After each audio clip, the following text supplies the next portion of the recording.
So, the nightmare begins again. Hey, welcome back to my eternal agony. Last time, we made it clear that we were B route supremacists, and here we are on B route of FE6. Now, this first map is the map with all of the villages and houses, so this is going to be a bit of a panic trying to save everything and also recruit the whopping 3 brand new units this chapter. So, let's not dawdle and waste any time, let's get right into all the bullshit we're going to have to do. First thing we need to look out for isn't even on the map itself, it's before it. We have to bring Lelina and either Lot or Wade onto this map. I choose Lot. Lot is needed to get 2 special items that wouldn't be very good otherwise, and Lelina is needed to recruit Gonzalez. So we're babying around 2 units that we have to protect like some kind of shitty platform or escort mission. You know, the fucking one Spyro the Dragon. The first thing that shows up are bandits to the top left, and they're the thing farthest away from where we are, so the beginning of this map is just making a rush up there and making sure Lelina is there as well. Now, this actually isn't all that tough because you can just run it right up the goddamn middle. Despite being named Stuck in the middle actually isn't all that scary on this map. The only thing that might be scary are the bows and dark magic to the right, but just don't hug the wall like an idiot, and you're fine to just bum rush up there and get up to the bandits before they become a problem. As long as you can get there before they show up, the brigands don't pose any real threat at all. The way they go into funnels directly into a nice choke point, so you just slap someone with a sword right there and all the brigands commit FE6 axe syndrome. But among those axe users is a new unit, and guess what? Time to talk about him. I'm ugly and I'm proud. Good! Say it louder. I'm ugly and I'm proud. Louder. I'm ugly and I'm proud.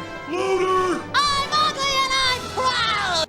Gonzalez is a fan favorite unit for a reason. He's got really good bases, incredible on hard mode, and he's of a unique class of brigand, which, unless you go to play Thracia, he's the only playable brigand in the series all the way until 3 houses. Combine that with his incredible growth rates all around, and Gonzalez is a masterpiece for absolute chaos. But he's not invincible. Gonzalez has the problem of being an axe unit in FE6, and his skill is pretty terrible. He does get a big boost to it when it promotes, but that's not really enough to make him hit reliably. Combine that with the fact that he needs the hero crest to promote, and I've already gone over why that's a problem. He isn't a perfect unit, but he is a damn solid one. I won't be using him this time because I'm a fan of Dick and Rutger for this one, but on my normal runs, I promote Dick and Gonzalez, not Dick and Rutger, so yeah. The weird thing about Gonzalez on B route specifically too is that he's given 6 levels in comparison to his A route, but no change in stats. He's level 11 in B route, level 5 in A route, and their stats are the same. And on top of that, Gonzalez's weapon rank in B route is worse. I have no idea why this is. It's not like they show up any different. They show up on chapter 10 on both routes. But Gonzalez is just worse in B route for some goddamn reason. I have never once understood that. And I know this is a hee-haw let's play thing and not my normal character analysis videos, but I'm gonna gush over Lot's character here and you can't fucking stop me. Lot's conversation in the first house is with Wade's sister, who is his lover, as established in his support with Echidna. The 2 of them reunite for a moment, and after Lot makes sure his sister's okay, he tries to say like, oh, I'll make sure that I come back, but both he and Wade's sister know that's not a promise he can make. It's war, and Lot can die at any moment. All that they can promise is that Lot will try to come home, and it gives some grounded reality to his character. And with his sister, who's in the other house, we learn that, while Lot was out working with Dick, Lot's mother died, leaving his sister alone. Now, unlike Wade's sister, Lot's sister is too young to really understand that Lot can't make a promise to come home, so Lot is able to get away with lying to her and promising that he'll come back. It's a very touching scene, and Lot's final words are just a wish that he'll be able to fulfill that promise. Just a nice character moment I wanted to highlight. Anyways, back to the bullshit, and oh my, what bullshit it is. Now, as you can see, suddenly I'm looking down at the bottom right of the map, you know, just minding my own business, and then suddenly I'm at the top left of the map, completely away from everything else. Now, what happened? Did I do a jump cut? No, this is what the footage is. This is what I have recorded. So what happened? Well, let me paint you a picture. Well, after I finished recording Chapter 9, I was like, damn, I'm hungry. And you know what I decided? Pizza time. So I went downstairs, grabbed out a frozen pizza, slapped that shit in the oven, and then proceeded to go back upstairs and start playing the next chapter. And, as I'm playing the chapter, I happen to hear the glorious words from downstairs. Here comes the pizza! So I paused my recording, went downstairs, consumed that whole-ass pizza by myself, came back upstairs, and continued playing. And then, after a little while had passed, something distracted me, I think a phone call or whatever, and then I went to pause the recording to answer it, and it was still paused. I never unpaused it from when I came back from eating the pizza.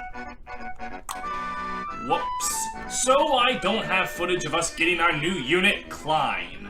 Hey, you're Klein, son of Pent, right? Yup. And you're an archer? Yes. Well, I'm an archer. So? Are you better than me?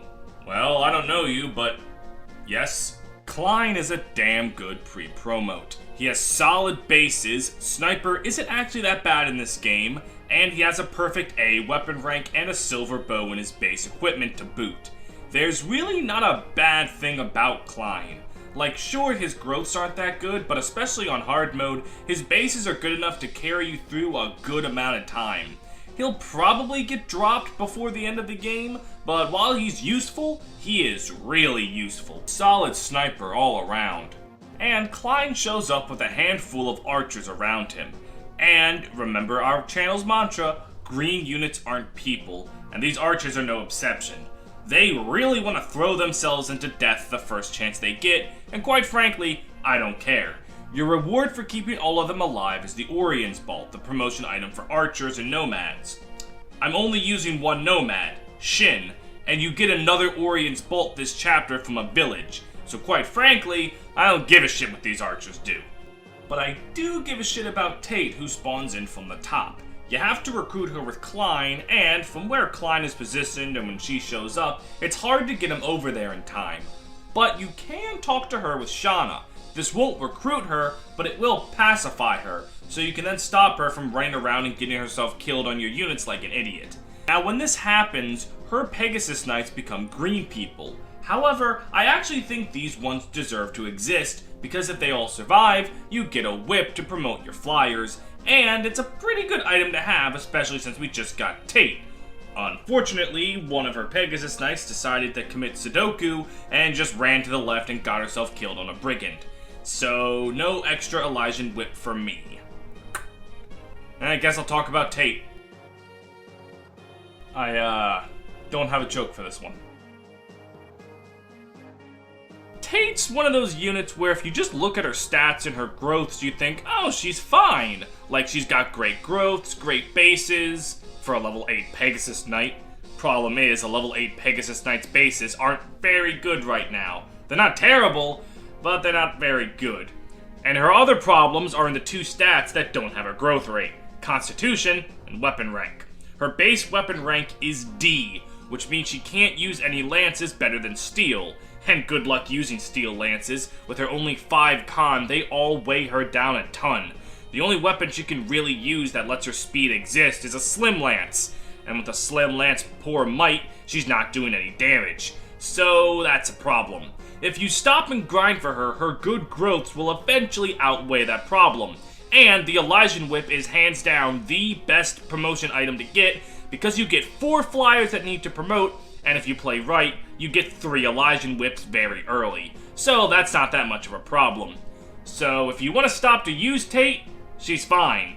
If you don't feel like doing that, just throw her on the bench and use Merity when she comes. And with all of that said and done, the rest of the chapter can finish pretty peacefully. As long as you handle the brigands to the top left and get to the houses, you're not in any real rush. Yeah, some cavaliers come from the south, but they're so far away that you can finish the chapter well before they're actually a threat to you. The only thing you really gotta do is kill the boss, who, first of all, who the fuck names their child Zinc? Oh man, you must really love special defense, don't you?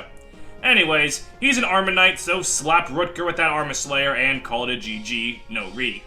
So with that, we can finally finish this chapter and get on to the next one. Chapter 11b is a fairly straightforward map. It's obvious what we need to do. There are green people that spawn to the left at the start of the map. And, do they pass the Are You People test? Yes they do, because they give me something of value. The Energy Ring, which is 2 free strength, and I want that. The thing that makes that a little tricky are 2 ballistas stationed on the map. Now one of them is easy to get to. He's on ground level, you just ride up with your horsey boys and stab him to death. The other one is protected by sheer mountains, and you really only have 3 ways to deal with it. Let him fire out all of his arrows, which can work, but it's gonna just have a unit sit there taking damage. B, run up the mountain with Gonzalez, which might be a little difficult, even more so if you're not using him. Or C, send a flyer over there to kill him, which is difficult because flyer, ballista, do the math. However, that last option is good enough for me, so Shauna's gonna take care of the one in the middle easily enough. But before we even get to that, I'm getting ahead of myself. We have a new unit to go over that we get at the start of this chapter, Elfin. Surprise, bitch. I bet you thought you'd seen the last of me. Elfin is a refresher unit. He exists to let your good units go again, which means he's really fucking helpful. There's really not a whole lot you can say about refresher units. He doesn't have any cool gimmicks like the Herons and Tellius or Ninian's bands. He's just kind of a good unit. But he's actually the best refresher in the entire series. Why? Because he has a little bird and it goes chirp chirp. My strategy in this chapter is to split into 2 groups. I send Shauna, Zealot, Rutger, Dick, and Clarine to the left. With this, I aim to take out the enemies at the top and the ballista in the mountains to clear a safe way for the villagers to the left to get over. Once you take care of the enemies here, there's really nothing left stopping them from getting away. So I just gotta make sure that I take care of them in a quick, but not necessarily too quick fashion. And with that done, I have the other unit of everyone else going south to save the village from the incoming pirates, take care of the enemies there, and recruit our next unit. Good old Geese! Let's talk about him. Geese is... He's an axe unit in FE6, which is an immediate problem. He needs the hero crest to promote, also a problem. And his stats are just good.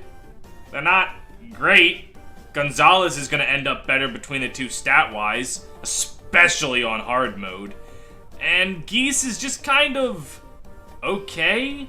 If you train him up, you'll get a decent unit, but I've never really used Geese. I've never thought the effort was worth it. Far from the worst unit in the game, far from the best unit in the game. A solid decent. Please pass the egg salad. Fraggle, Fraggle! Ah! Somebody help me! Motherfucking Bartray. I love this guy. He's a big, beefy warrior to a T. Huge health, huge strength, and sometimes struggles to hit the broadside of a barn. Bartray's stats are good. Hell, he's faster than the other axe unit you got this chapter, and he has 12 more strength than him. Ignore the fact that Geese on average will be way faster and more accurate. That's not important. The important part is strength. Bartray also has a D rank in bows, so with a steel bow, Bartray can actually one-shot, or if not one-shot, leave with like 1 health, a lot of the wyverns that are a big threat in the upcoming chapters. Will he be your end-of-the-game MVP? I guess if you use a speed wings or 2 on him. But even still, he'll be packing a punch for long enough to warrant a solid inclusion. And with Bartray recruited, we're pretty much done here. The last thing we need to take care of is the boss of this chapter, which, he's an armor unit boss. Take a wild fucking guess what the game plan is. And with that done, you're done with this episode. Yup, 2 chapters down, B route complete, and I am quite happy. But you know what else I'm happy about? My patrons. The people that give me money in exchange for this dumb bullshit being funded. If you want to subscribe for as little as $3 a month, you can get early access to videos, and if you want to pay a bit more, you can get other perks, such as having your name read aloud, such as the following: Bish Near, Dell, follow Penta the North Star on Twitch, Great Riek, Green Brigand, Kieran Morin, Nember, Rangerman Sam, Wario Carroll, Ryan Walter, Space1255, Steph D, Brentendo11, and Drew Hack. Thank you all for your continued support. Fuck it, I'm leaving that in. Thank you all for your continued support, and I will see you next episode, where, God damn, I need to start coming up with jokes for the end of these episodes.